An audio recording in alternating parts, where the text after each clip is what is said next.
Amfibi merupakan hewan dengan kelembapan kulit yang sangat tinggi, tidak mencukupi oleh rambut dan mampu hidup di air maupun di darat. Amfibi berasal dari kata bahasa Yunani yaitu amfi yang berarti dua dan bios yang berarti hidup. Nah, amfibi memiliki kelopak mata dan kelenjar air mata yang berkembang baik. Pada mata terdapat membran dan lixivians yang berfungsi untuk melindungi mata dari debu, kekeringan dan kondisi lain yang menyebabkan kerusakan pada mata. Nah, amfibi terbagi menjadi 3 ordo, yaitu Anura, Katak, Urodela, Salamander, dan Apoda. Pertama, Anura. Nama Anura mempunyai yang nanti tidak memiliki ekor. Seperti namanya, anggota ordo ini mempunyai ciri umum, tidak mempunyai ekor, kepala satu, dan dengan badan, tidak mempunyai leher, dan tungkai berkembang baik. Tungkai belakang lebih besar daripada tungkai depan. Hal ini mendukung bergeraknya, yaitu melompat. Pada beberapa famili dapat selaput di antara jari-jarinya.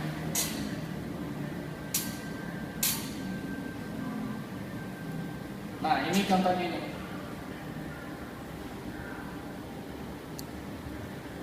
Lalu yang kedua ada ordo Urodela. Urodela disebut juga dengan Caudata.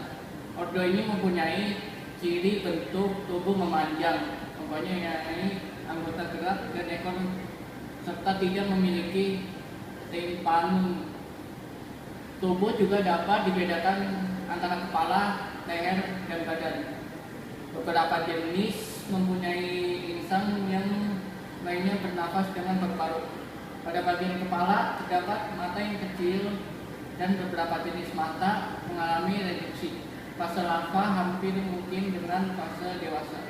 Anggota ordo Urodela hidup di darat, akan tetapi tidak dapat lepas dari air. Pola persebarannya meliputi dari wilayah Amerika Utara, Asia Tengah, Jepang, dan Eropa. Nah, ini contohnya, ini salamander. Terus yang ketiga ada ordo Apoda atau Caecilia. Ordo ini mempunyai anggota yang ciri umumnya adalah tidak mempunyai kaki sehingga disebut apoda. Apoda tidak memiliki kaki ya. Tubuh menyerupai cacing atau giling, bersegmen, tidak bertungkai, ekor reduksi. Hewan mempunyai kulit yang kompak dan mata reduksi tertutup oleh kulit atau tulang retina. Pada beberapa jenis berfungsi sebagai fotoreseptor. Di bagian anterior terdapat tentakel yang fungsinya sebagai sensor. Nah, ini contohnya.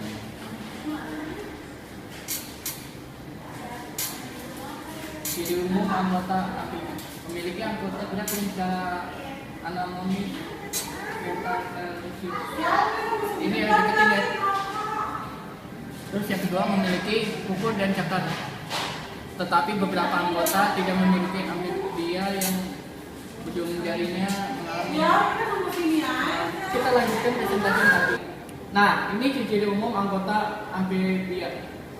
Pertama, memiliki anggota gerak yang secara anatomis pentadalisius.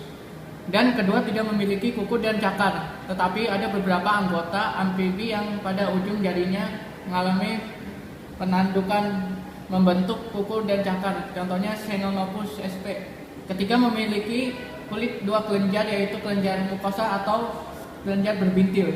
Terus yang keempat, bernafas dengan insang, kulit, dan paru-paru. Yang kelima, mempunyai sistem pendengaran, yaitu berupa saluran auditori dan dikenal dengan timpanum. Jantung terdiri dari 3 lobi. Yang ketujuh, mempunyai struktur gigi, yaitu gigi masila dan gigi plantum. Dan yang terakhir merupakan hewan polychetoderm. Kita lanjutkan, ini reproduksi amfibi. Reproduksi pada amfibi ada 2 macam, yaitu secara eksternal pada anura pada umumnya dan internal pada ordo apoda. Nah, proses perkawinan secara eksternal dilakukan di dalam kelainan yang tenang dan dangkal. Pada musim kawin, pada anggota ditemukan fenomena unik dengan disebut dengan ampelesus, yaitu tidak memiliki yaitu memiliki katak jantan yang berukuran lebih kecil menempel di punggung betina dan mendekat erat di tubuh betina yang lebih besar. Perilaku tersebut bermaksud untuk menekan tubuh betina agar mengeluarkan sel telurnya sehingga bisa dibuahi jantannya. Ini peranan amfibi digunakan untuk kedokteran sebagai denyut jantung. Terus yang kedua untuk tes kehamilan. Yang ketiga pemberlakuan praktikum zoologi bagi siswa dan mahasiswa. Yang keempat membantu membinasakan nyamuk. Yang keempat untuk konsumsi. Yang terakhir sebagai natural biological control. Terus yang ini fiskes. Ikan merupakan vertebrata yang hidup di habitat lautan. Ikan merupakan salah satu kelompok hewan paling beragam. Diperkirakan lebih dari 50 spesies ikan ada di bumi ini. Sampai saat ini 10% ikan yang sudah didefinisikan dengan baik. Secara garis besar, ikan dibedakan menjadi dua macam, yaitu agata dan gatostomata. Agata merupakan kelompok ikan tidak memiliki rahang. Agata tidak memiliki rahang. Nah, kalau ikan dari kelas anggota Ganonostomata merupakan ikan yang berahang. Nah, tadi kan agata itu merupakan tidak berahang. Kalau Ganonostomata itu berahang. Nah, terbagi lagi menjadi Sondines dan Ostines. Ordo Agata. Agata merupakan anggota vertebrata yang paling primitif. Nah, kelompok Agata merupakan anggota vertebrata yang paling primitif. Namanya berasal dari bahasa Yunani, yaitu a tanpa dan agatos rahang. Berarti Agata itu tanpa rahang. Ciri khas dari Agata adalah adanya celah nokotorok yang sepanjang hidupnya. Bentuk badan dari Agata adalah silindris, berbentuk silindris, panjang dan mencapai lebih dari 1 meter. Tubuh memiliki struktur rangka dari tulang nawan. Permukaan tubuhnya halus, tidak berbisik, dan tidak memiliki sirip. Karena tidak memiliki sirip yang berpasangan, Agata bergerak dengan undulasi. Bergeraknya dengan undulasi. Agata terbagi menjadi dua, yaitu Myxini dan Cephalnispomorphi. Dalam bahasa Inggris, Myxini populer dengan nama hagfish, sedangkan Cephalopsi dinamakan dengan lamprey. Nah, ini hagfish tadi yang disebutkan. Nah, ini lamprey tadi yang disebutkan tadi. Nah, lalu yang kedua, ordo kedua yaitu Ganonostomata, merupakan semua vertebrata selain lamprey dan hagfish.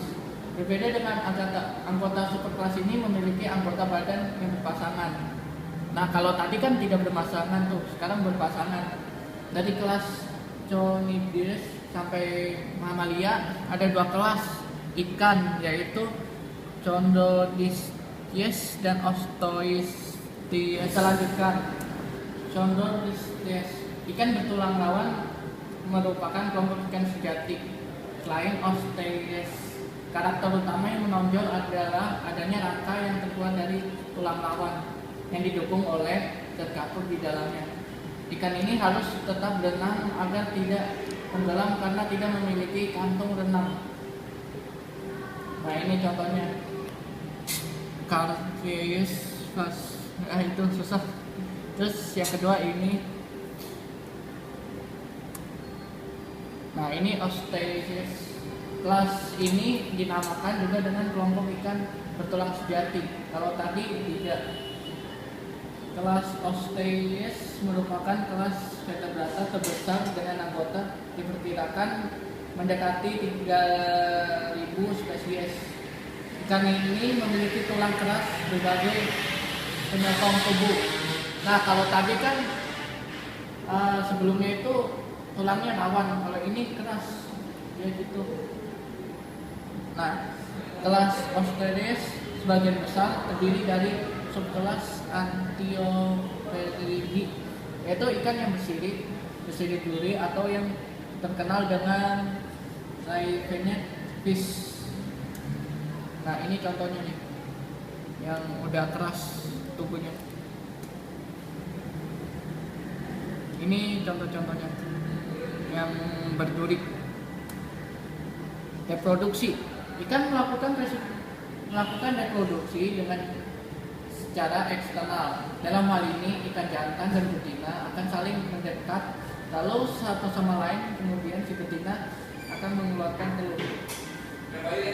Reproduksi Pisces. Ikan merupakan reproduksi secara eksternal. Cara reproduksi ikan yang ada antara lain ovipar, terus vivipar, ovovivipar. Ini deketin. Ada 3 reproduksi ikan. Kelihatan?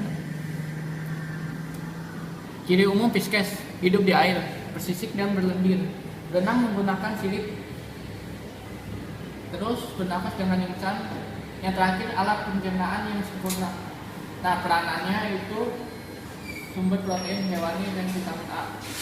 Yang kedua, lemak ikan adalah sumber asam lemak tidak jenuh. Bahan kerajinan, bahan praktikum penelitian tulangnya untuk bahan perekat. Sisa-sisanya dibuat tepung untuk pupuk atau makanan ternak. Sekian dari presentasi saya. Bila kurang lebihnya mohon maaf. Wassalamualaikum warahmatullahi wabarakatuh.